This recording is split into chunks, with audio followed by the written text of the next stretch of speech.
Morning, everybody. What Samir forgot to mention was that I'm his permanent understudy when it comes to stand up comedy. But thank you, Observer Research Foundation and the Heritage Foundation for having this inaugural India on the Hill conference. And thanks for inviting me.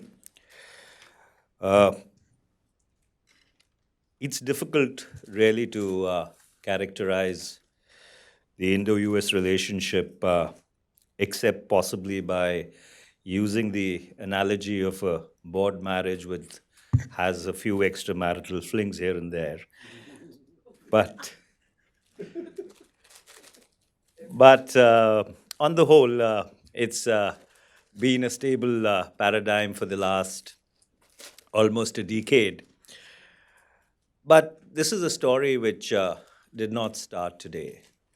This is a story which actually started 243 years ago when 13 colonies of the United States of America decided to shake the yoke of British imperialism and declare themselves as an independent nation. And in 1791, when the first 10 amendments to the US Constitution were adopted, they, along with the Constitution itself and the other founding documents of the United States as a country, became the shining city of liberty on that hill, which everybody then looked up to or has looked up to ever since then. Between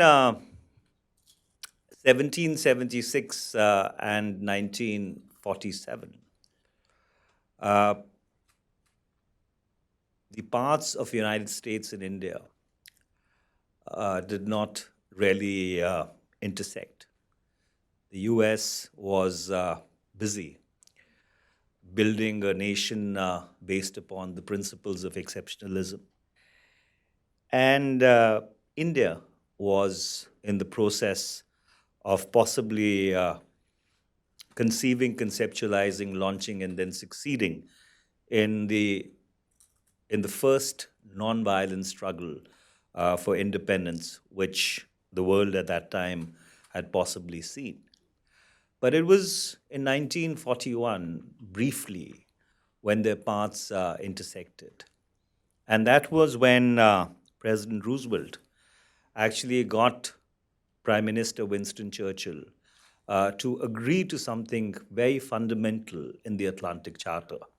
And let me quote the third point of that charter said that with respect to the rights of all peoples to choose the form of government under which they will live, and they wish to see sovereign rights and self government restored to those who have been forcibly deprived of them. And President Roosevelt contextualized that formulation by then later stating in a press conference along with Prime Minister Churchill that I can't believe that we can fight a war against fascist slavery and at the same time not work to free people all over the world from a backward colonial policy. So, in many senses of the word, the push for Indian independence, in addition to being internal, was also extrinsic in terms of the support which it got from the free people of the world, and especially the United States of America. And that process, which began in 1941 with the Atlantic Charter, when Great Britain actually required the United States of America to be able to really even exist as an independent island, finally culminated in 1947 with the independence of India.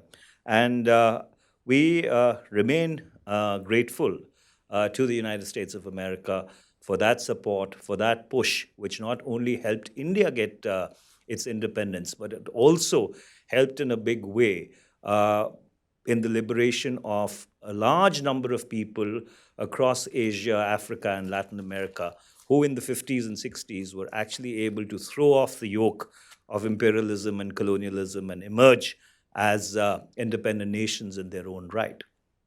But by the time India got its independence in 1947, the Iron Curtain had already descended across Europe. And the Indian leadership of that time was impressed by the socialistic experiment. And so, therefore, as they set about building a new nation which was equitable, which was egalitarian, which would give rights to all, that particular impress or imprint was very reflective in the initial years of our journey as a nation. But however, it is not as if the American influence, and especially the influence of ideas, was missing. Because if you read the debates of the Indian Constituent Assembly, when we sat down as a people to frame a constitution for ourselves, you would see the great ideas of liberty, of equality, which had inspired the journey of the United States of America from 1776 onwards, find reflection in many a debates as we went about conceptualizing articles after articles of our Constitution and giving to ourselves a founding document. And again, the contribution of the United States of America, not only in the realm of ideas to the conceptualization of not that document, but subsequently, in the form of the civil rights movement or the great decisions which came out of the U.S. Supreme Court, continued to inspire, continued to guide India as it went from decade to decade in the consolidation of its own journey. The reason why I chose to look back over a period of 243 years is because when you have a relationship which is based upon shared values, when you have a relationship which draws sustenance from common traditions, from yearning to be both independent and responsible for your actions on the global stage, it becomes a far, far more sustainable relationship. It becomes a far, far more equitable relationship. And that's why, despite the estrangement that we may have had between 1947 and 1998 at an official level, at the level of people, the relationship between India and the US was possibly a principal relationship from the point of view of at least the Indian people.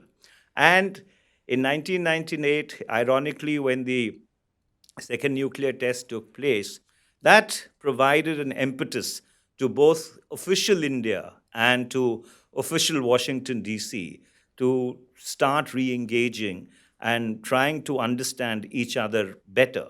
And that decade between the May of 1998 and the November of 2008, when we signed the Indo US Civil Nuclear Agreement, was perhaps the finest decade in our relationship going back 70 years. And as I said at the Asia Society yesterday, the one thing that has been missing uh, from 2008 onwards till 2019 is the big idea in the relationship. I think the reason why we've not been able to take the relationship to the next level is conceptually we've not been able to come up with something which could possibly be bold, expansive, imaginative, uh, to step up the relationship beyond the usual exchanges, whether they are in the field of defense technology or the thousands of myriad things which governments do. But there are challenges, and we need to be extremely cognizant of those challenges. And I would just like to list out 4 or 5 of those challenges and possibilities, which I think will play a role in defining the relationship in the medium term. The first is a possibility. And the reason I say possibility is because there may be a coming power transition in Asia. And luckily for both the United States and India, today our objectives with respect to China are actually convergent and our strategies are complementary. Neither the United States nor India seek to contain China or to isolate it. Both nations seek to build a partnership that is resilient enough to give China a pause should it seek to misuse its power. We must jointly continue to persevere. For that, I think, is a critical dimension of the Indo US trajectory, at least over the next 5 or 7 years or 10 years, or maybe even more. The second challenge is, of course, which unfortunately is not going away, is the persistence of violent religious extremism and radicalism, exemplified most clearly by the continuing ISIS threat in the Middle East. Again, this is an area where US and Indian objectives are actually convergent. However, our capacities to cooperate in practical terms are yet to reach their full potential. Neither the United States nor India have been able to come up with good ideas on dealing with very serious challenges to stability in the wider Middle East, which of course has a direct impact on India's own security interests. The recent attacks on Saudi Arabia's oil infrastructure, the incidents in the Straits of Hormuz, Gulf of Oman, and off the coast of the United Arab Emirates in the recent past, and the continuing standoff between US and Iran does not augur well for the region and could set off a wave of instability which could even jeopardize the global balance of power. The US needs to, in conjunction with its traditional allies and new partners, rethink in an enlightened manner its approach to Iran. India shares with the United States a desire for a negotiated solution to the Iranian nuclear imbroglio. What is unclear, however, is whether a solution that satisfies the United States will be equally satisfactory to the wider region, or whether solutions that we declare to be satisfactory because they serve our interests end up nonetheless unknown in the wider region and compelling other states in the vicinity of Iran to pursue their own fallback strategies, which end up making the problem of nuclearization in the Middle East far worse in the years to come. Again, this is not an issue where India has a direct role, but a conversation between the United States and India about the consequences of what an endgame in Iran would entail, I think, is long overdue. The third is, of course, the challenge of non-proliferation and the challenge of the provocative use of nuclear deterrence. Both these challenges implicate different actors, especially from the second nuclear age. The challenge of non-proliferation involves Iran, as enunciated above, and the problem of using nuclear deterrence in provocative ways involves Pakistan, whose glide path as a failing state is now even defying gravity and poses a real and present danger to its very survivability. It should worry the world community, for the shrill drumbeat of Pakistani self delusion cannot obfuscate the alarming ground realities of that country any longer. The fourth challenge is Afghanistan and the talks with Taliban. As the US moves through this process, paused for the time being because of continuing violence by the Taliban, it is extremely important that the United States and India consult frequently and transparently because India also has stakes in Afghanistan. And the worst thing that could happen to the bilateral relationship is if India, anticipating the worst, chooses to preempt which what might be an evolutionary transformation of the Afghan problem because of choices that India is compelled to make in order to avert dangers that it foresees on the horizon. India is well cognizant of the blood and treasure that the US has expanded in Afghanistan since 2001 and its impatience and exhaustion with the protracted state of affairs in that country. However, what the United States needs to be cognizant of is Afghanistan's reputation as the graveyard of empires. For history, if it repeats itself, would be an unmitigated tragedy, not only for the United States' reputation as the most influential outside balancer of power in every region of the world today, but the progress that has been made by Afghan society since American reintervention following 9/11. The US has to think through its handling of its impending Amu Darya moment carefully. There's a thin line that separates a negotiated exit from an unconditional surrender. The fifth challenge are the threats to the global commons. Unfortunately, this challenge is manifested most acutely by China again, both with respect to space and with respect to open seas, especially in the Indo Pacific. The United States has always claimed, and we heard that repeated ad nauseum in the morning, that it is a Pacific power. It's in the mouth of the Indo Pacific, the South China Sea, that this claim of the US would be tested someday.